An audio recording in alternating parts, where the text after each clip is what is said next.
kan dulu luar biasa. Ini sudah ada yang pesan 3.000 gitu. Ini videonya loh, bukan saya ngarang. Kemudian ini harga 150. Ini orang yakin semua, Pak. Ada yang mengatakan kalau Pak Boyamin itu dekat sama Pak Jokowi, gitu. Kalau menurut Pak Arief bagaimana itu, Pak? Betul nggak sih, Pak, itu, Pak? Kenapa kemudian kok Pak Jokowi yang kita gugat? Kan beliau yang mengkampanyekan. Apakah SMK itu jadi salah satu senjata dalam kampanye? Assalamualaikum warahmatullahi wabarakatuh. Bertemu lagi di podcast tribunsulu.com.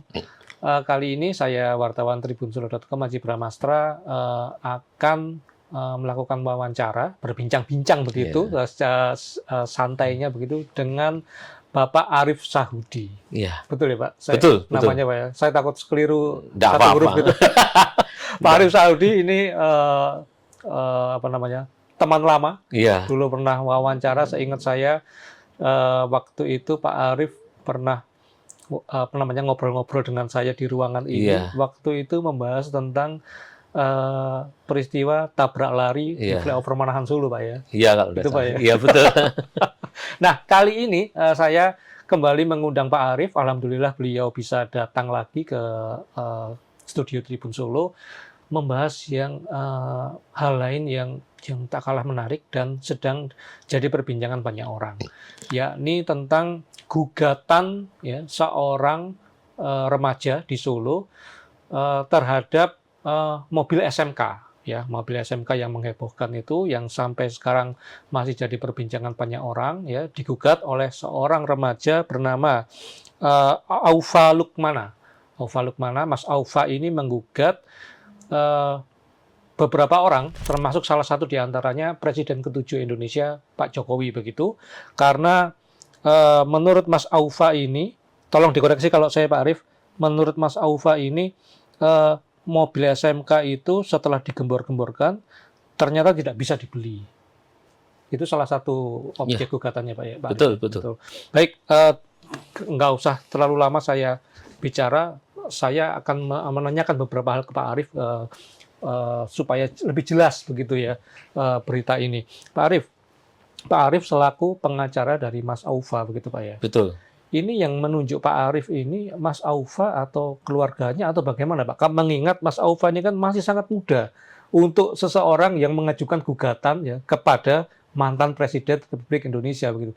Masih 19 tahun, Pak Arief. Baru mau masuk kuliah. Betul. Ceritanya bagaimana, Pak Arief? Kok bisa Pak Arief yang mendampingi Mas Aufa ini, Pak? Jadi begini, Mas. Ini gugatan ini jangan dilihat saat ini gugatan. Ya. Jadi gugatan SMK ini kan berawal tahun kemarin 2024, saya atas nama salah satu ketua lembaga mengajukan gugatan di Boyolali. Yang saya gugat adalah PT SMK dan Bea Cukai. Oh, sebelumnya mengajukan gugatan ke PN Boyolali. Iya. Jadi ingin saya sampaikan konteks gugatan ini kan awalnya kita sebelum menginjak ini ya. Penasaran. Sebenarnya PT SMK itu produksi enggak? Saya kira itu pertanyaan yang juga banyak sampai sekarang banyak ditanyakan. Nah, fakta ketika saya lewat juga di Sambi itu kan enggak ada.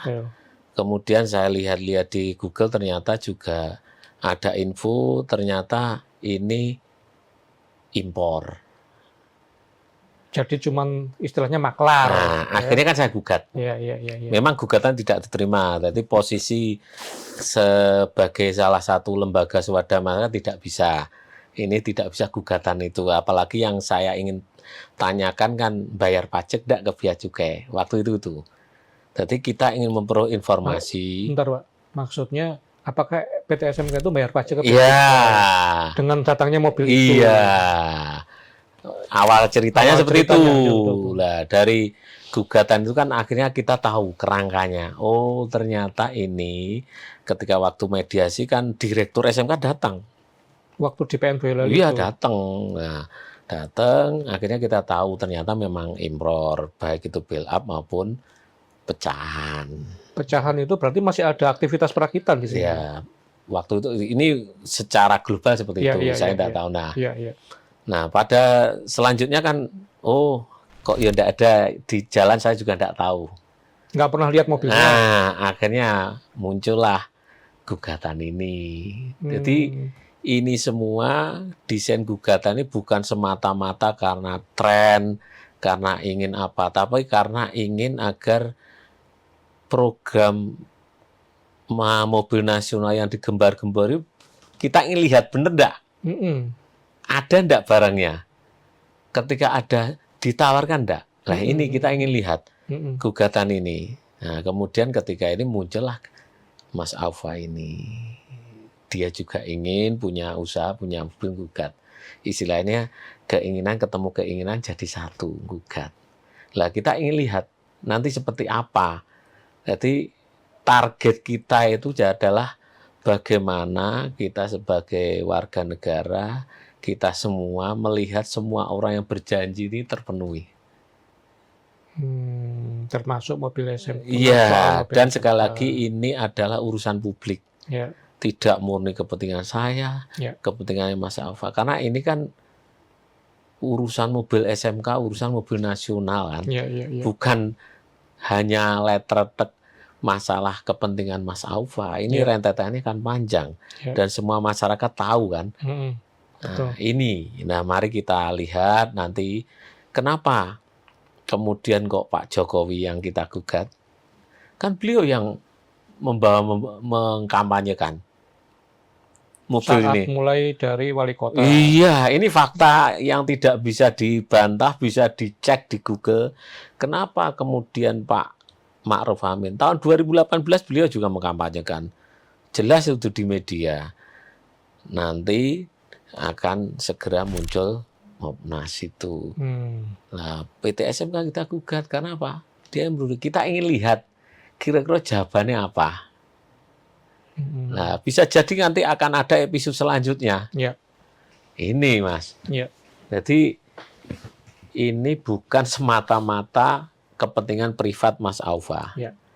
Ini kepentingan publik yang siapa tahu menjadi jawaban kita semua atas kegaduhan atau kegalauan kita atas mobil SMK. Dan yang kedua juga kalau sekarang ada mobil nasional yang katanya mau digagas, biar serius, ndak ada sekedar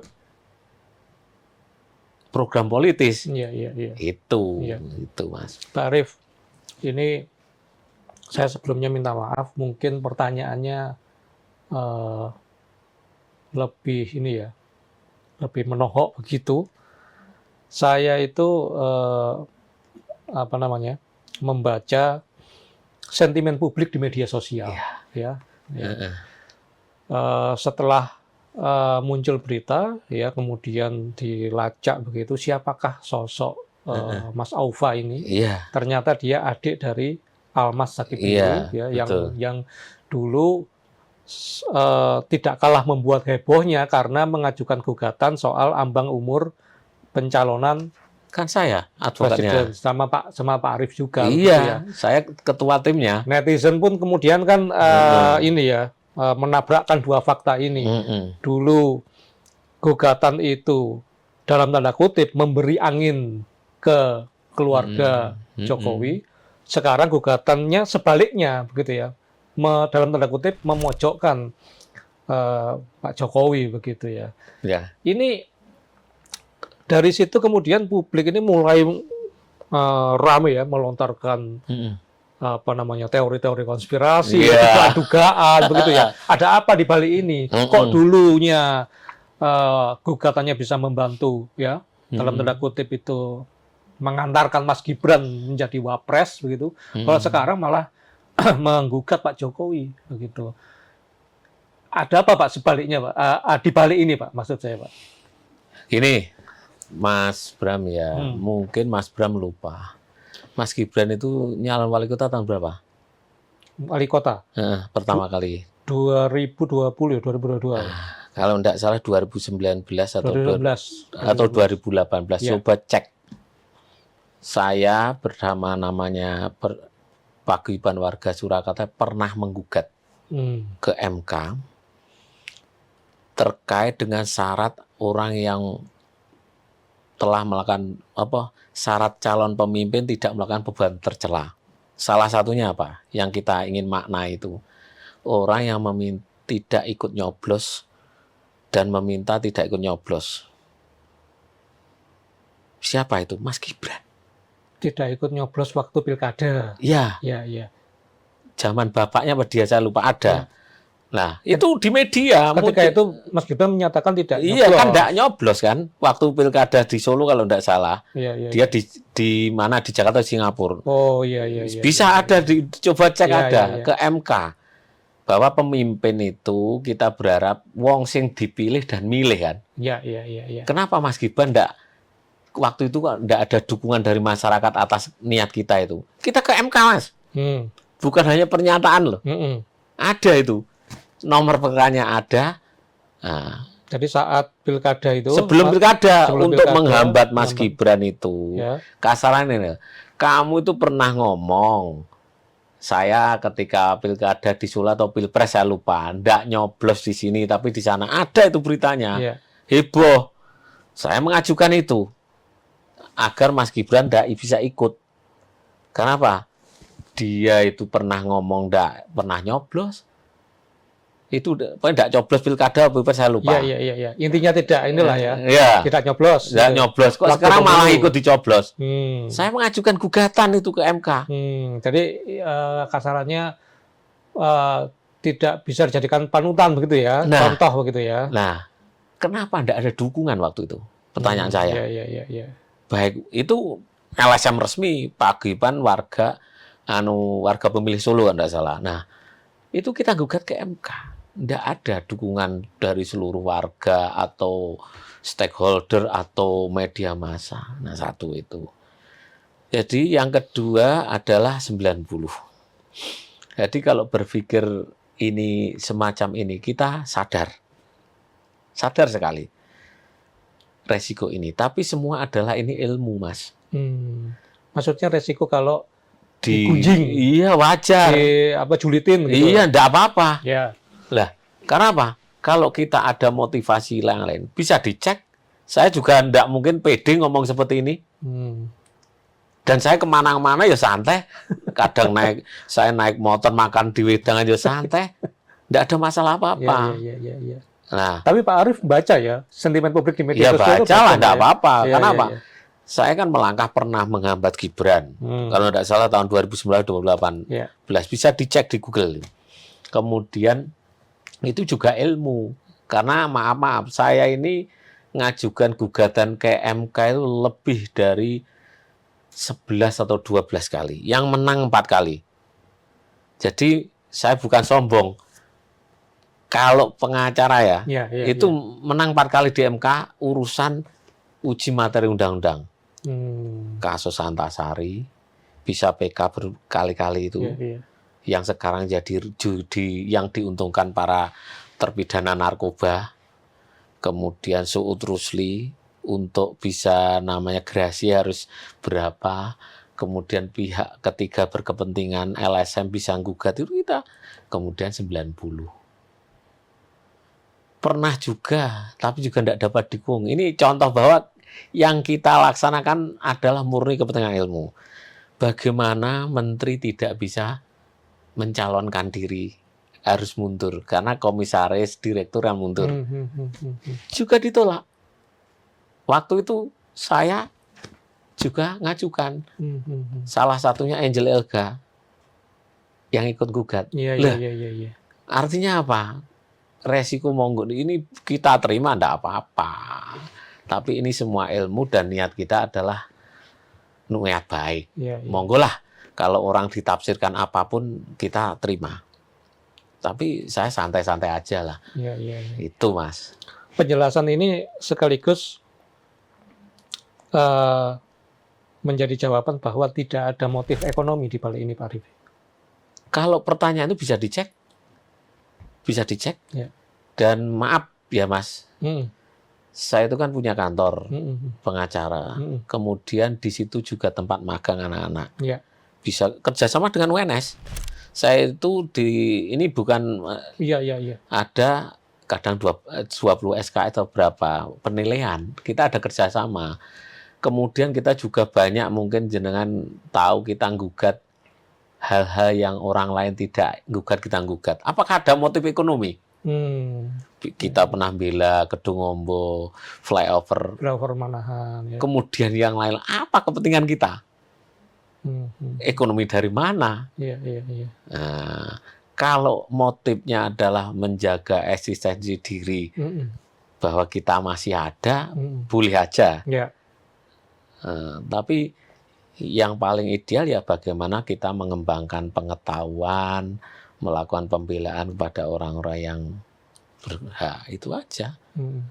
Kalau orang dicibir ya boleh-boleh saja.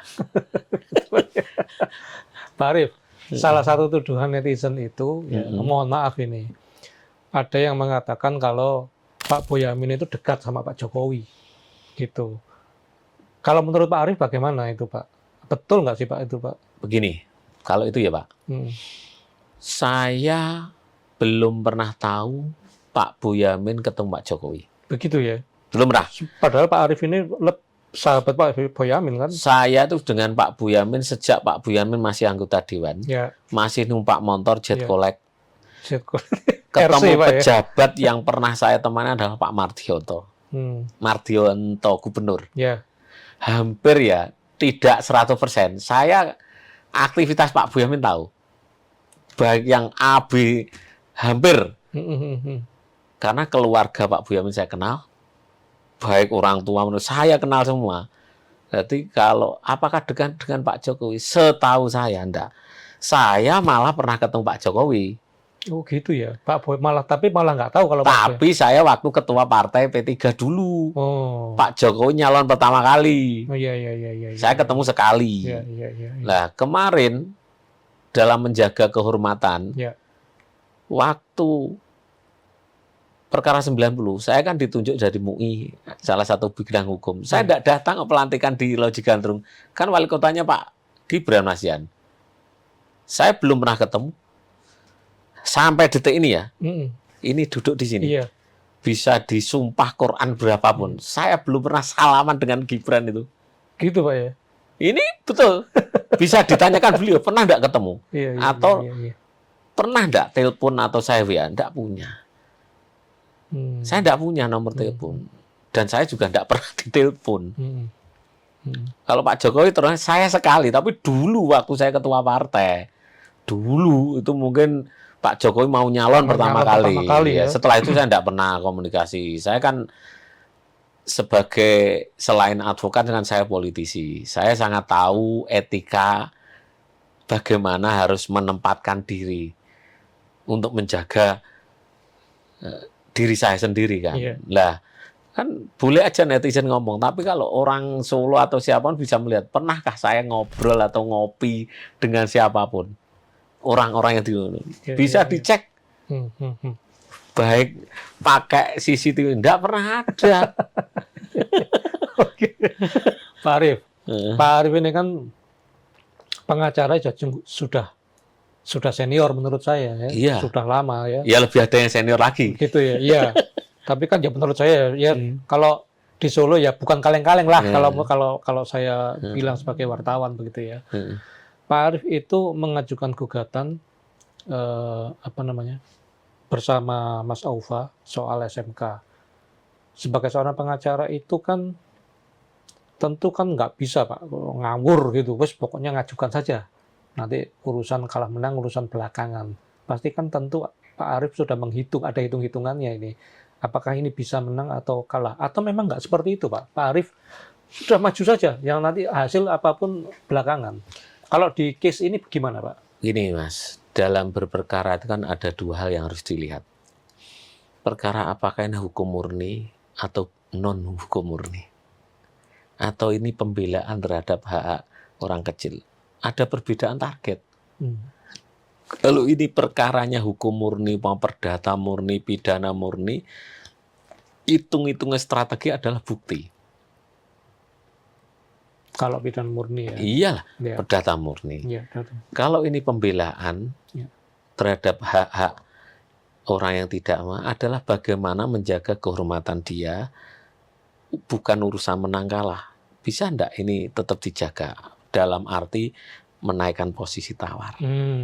Oke. Tapi kalau dalam hal bagaimana strategi, yang kita harapkan contoh, apakah saya gugat di mobil SMK di Boyolali itu saya sadar kalah menang? Saya sadar, Oh. tapi targetnya kan bukan itu.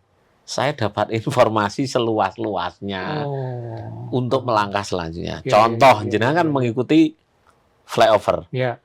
Itu 9 kali, Mas. Kenapa sampai 9 kali? Baru sempurna.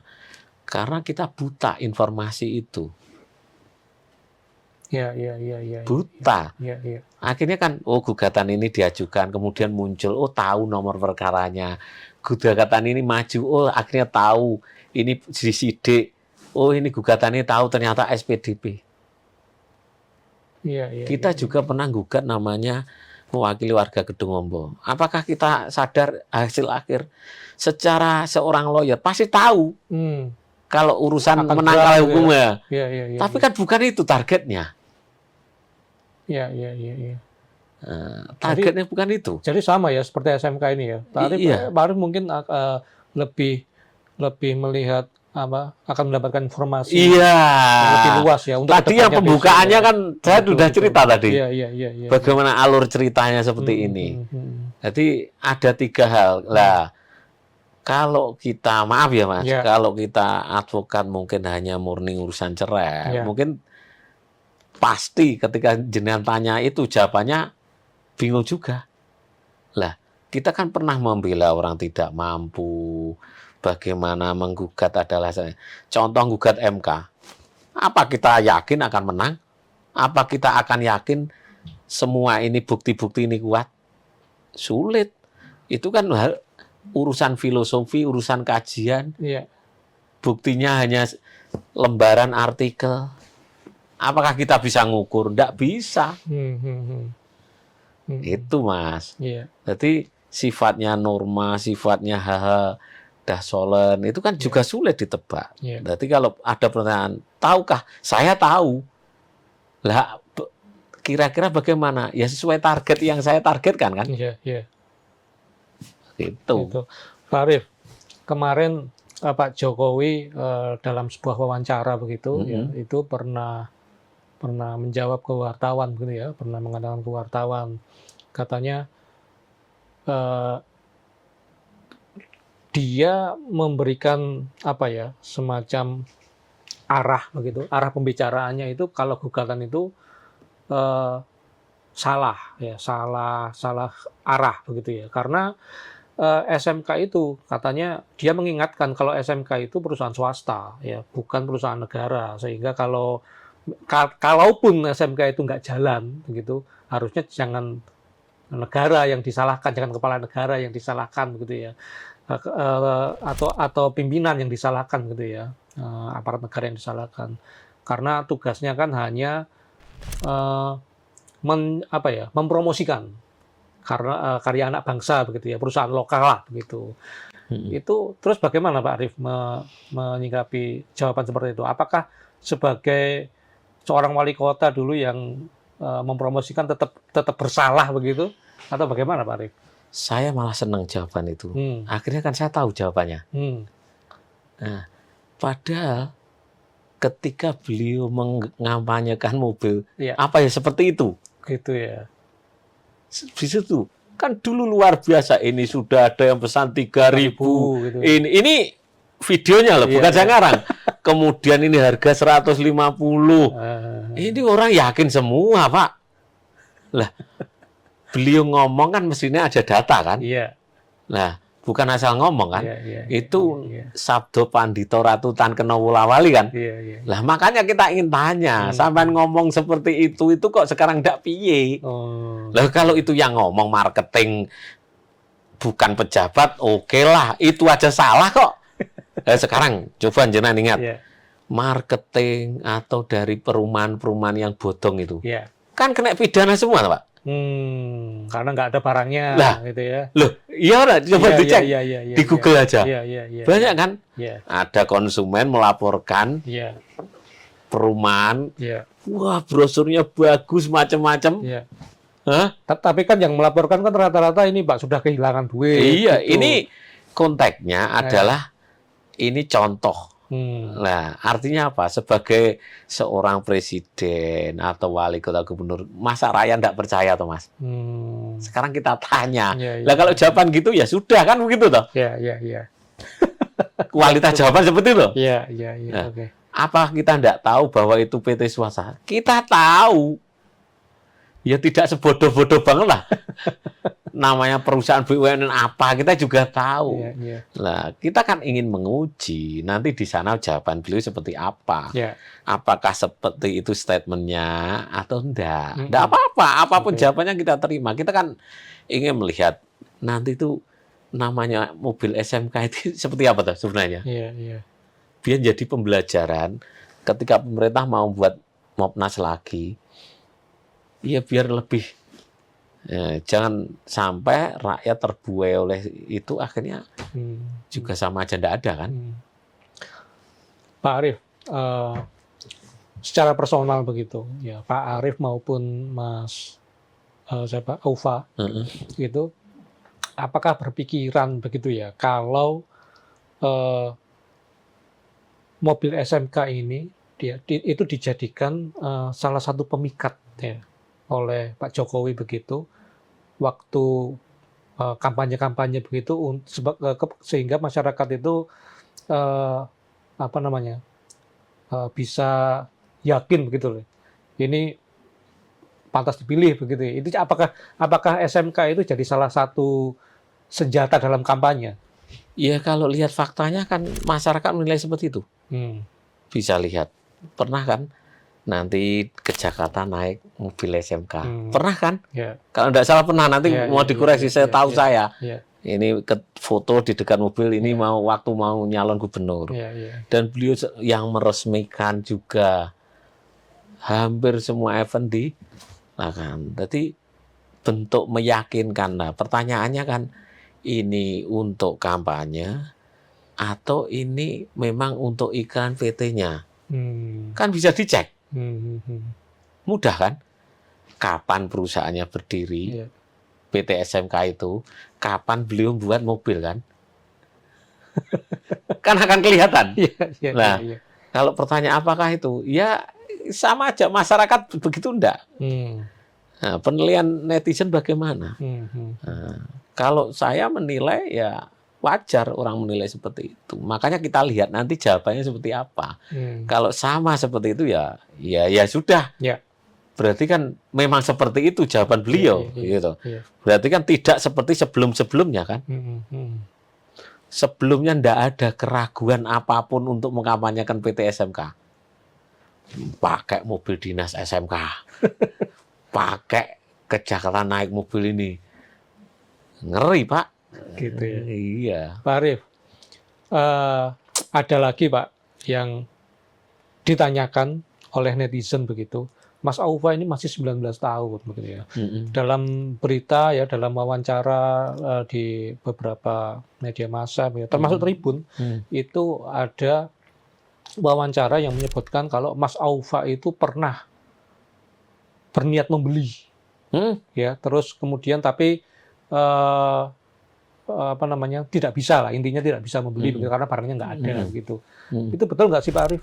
Soalnya kemarin kalau nggak salah saya baca yang terbaru di wawancara yang terbaru, katanya Mas Aufa ini nggak pernah masuk begitu, hanya lihat dari luar, nggak ada aktivitas di pabrik. Yang betul bagaimana Pak Arief? Jadi kan Mas Aufa rumahnya ke belakang UNS Mas. Belakang UNS.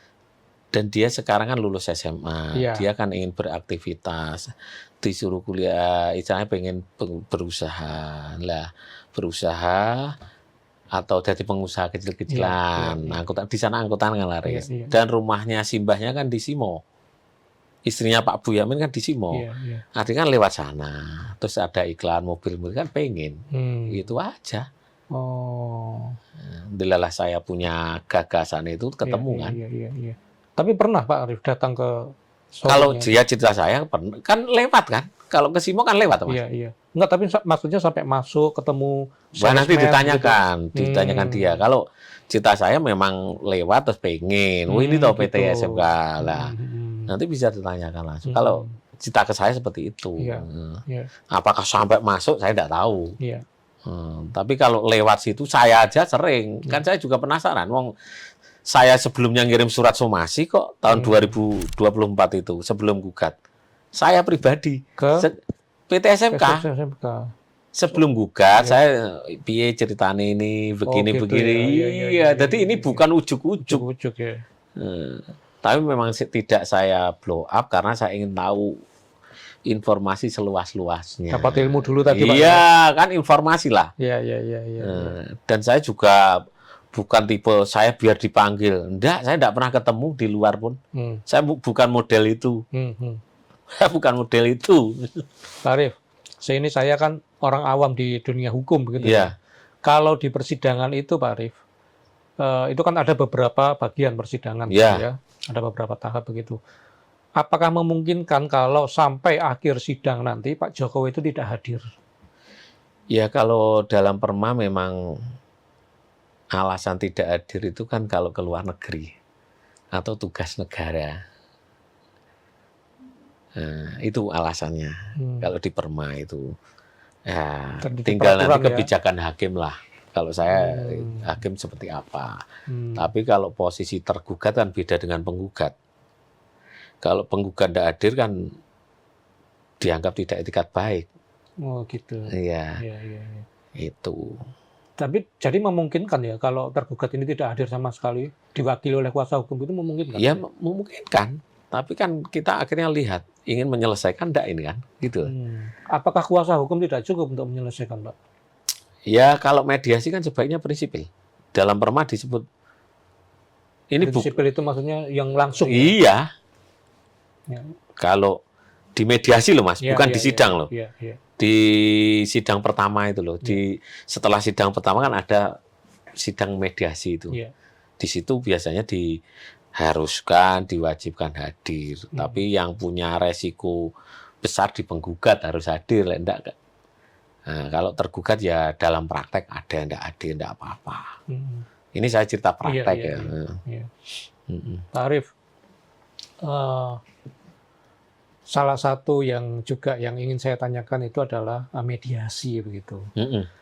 Mediasi ini terlanjur lekat atau identik begitu dengan kata perdamaian antara kedua belah pihak. Mediasi ini ya, di mediasi kemudian untuk menyelesaikan masalah gitu ya berdamai gitu.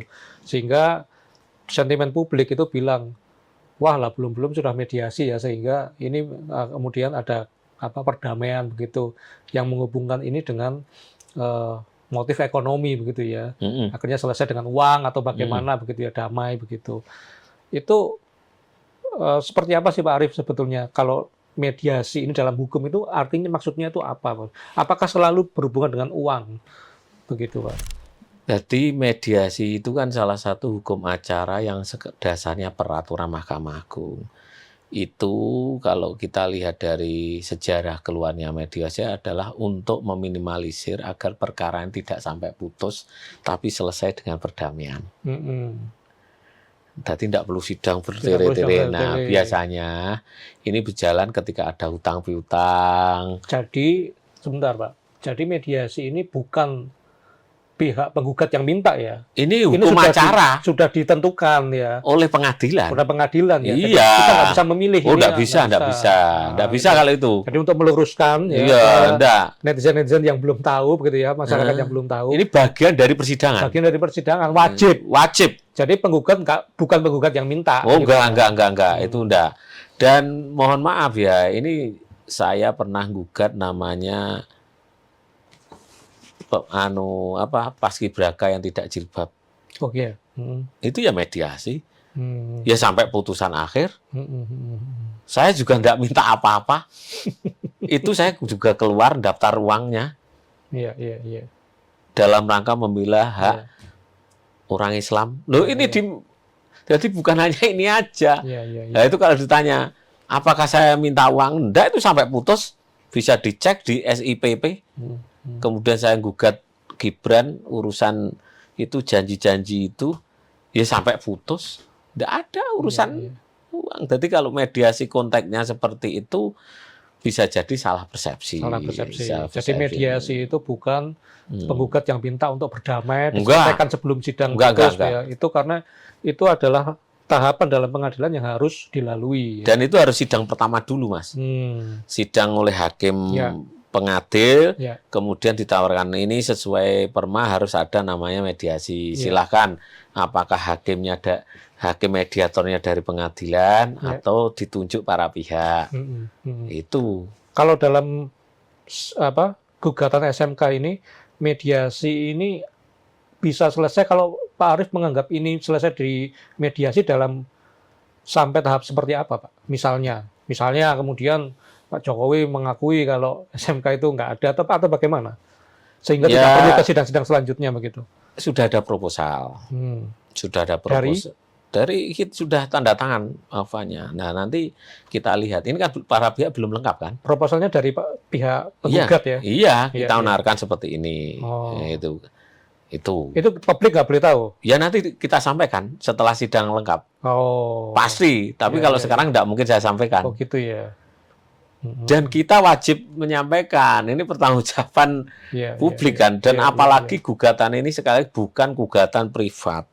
Semata-mata untuk kepentingan Aufal maupun kepentingan kita semua. Ini kepentingan publik. Tidak ada urusan. Tapi bisa nggak Pak Arief pastikan sekarang begitu ya dalam obrolan kita ini bahwa dalam proposal itu tidak ada tuntutan motif ekonomi pribadi begitu? Oh enggak. 100% enggak ada. Enggak ada ya? Enggak ada. 100% enggak ada. Ada soal misalnya, saya cabut gugatannya asalkan saya dapat uang berapa? Oh enggak. Posisi apa begitu? Enggak. Enggak ada Pak ya? Enggak ada. Itu bisa dipertanggungjawabkan nanti Pak ya? Saya pastikan 100%. Bahkan mungkin 1000%. Enggak. Kalau itu enggak. Proposalnya enggak ada kata-kata seperti itu. Mungkin nanti jenengan secara informal saya kasih tahu, tapi ini sifatnya enggak. Oke, baik. 1000%. Enggak ada. Baik. Pak Arief, ini kalau kita ngobrol nggak terasa bisa sampai berjam-jam, Pak. Tapi waktu juga yang menentukan, sudah dikode. Waktu kita terbatas begitu. Mungkin saya ingin minta closing statement gitu dari Pak Arief begitu. Mungkin apa harapannya ya dari gugatan ini atau apa yang Pak Arief ingin sampaikan kepada warga di sana yang masih banyak pro kontra atau banyak sentimen-sentimen negatif gitu terhadap upaya Pak Arief dan Mas Aufal begitu. Silakan Pak Arief. Ya terkait dengan gugatan maupun langkah-langkah kita, yang pertama kita menerima apapun tanggapan seluruh masyarakat, tapi intinya bisa dilihat track record kita bersama, apakah ini ada motif apapun bisa dilihat.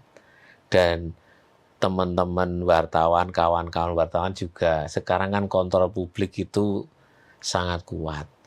Apalagi kota Solo itu bukan kota luas. Kita kemanapun juga tahu kan. Nah kalau memang saya tipe orang anu kan tidak mungkin juga orang percaya. Sederhana aja sekarang. Apalagi era ini bisa cek lah. Bu, kalau orang berpandangan monggo. Tapi kalau untuk penilaian bisa lihat apakah kita ini punya karya enggak. Apakah saya sampaikan bahwa gugatan semua ini seperti ada 3 hal ini bukan hanya murni persoalan hukum. Bisa dicek lah. Apakah semua ikhtiar kita ujungnya uang, bisa dicek. Oke. Gitu Pak. Saya kira cukup itu. Siap. Terima kasih banyak Pak Arief. Sekali lagi saya berharap Pak Arief dapatkan yang terbaik ya di upaya-upaya dalam penegakan hukum begitu. Sebagai kuasa hukum begitu. Kita bertemu di kesempatan selanjutnya. Siap, Mas. Demikian Tribuners, ngobrol-ngobrol kita, wawancara kita bersama Pak Arief Sahudi gitu. Kita bertemu di podcast tribunsolo.com selanjutnya. Saya Haji Bramastra undur diri. Assalamualaikum warahmatullahi wabarakatuh. Waalaikumsalam warahmatullahi wabarakatuh.